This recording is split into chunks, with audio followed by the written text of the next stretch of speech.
Ghosting is basically a process where air is moving through the wall and the dirty air is collecting on the warmest surfaces. Take a look at this wall and notice the ghosting pattern on this part and on this wall. This is an exterior wall. This is an interior wall. On the opposite side of that is a vaulted ceiling.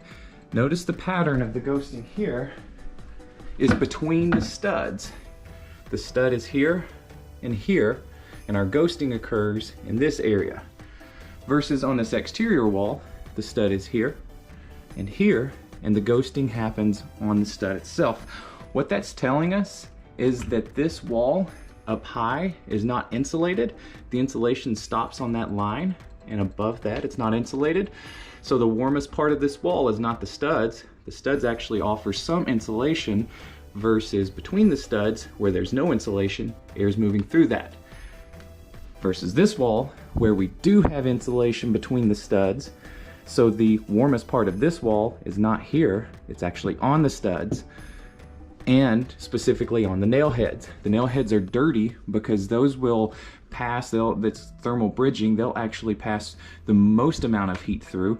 So that means more air is moving through where that nail head is at, thus collecting the dirt from the air. Now if we take a look with the thermal camera, it will actually show us exactly what we know, which is the warmest part here is up high.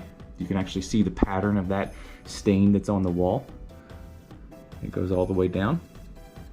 So our insulation stops right where that orange, right at the bottom of that orange. Versus this wall, you're gonna see the warmest part of this wall is actually the studs. You can see the orange lines, the orange vertical lines.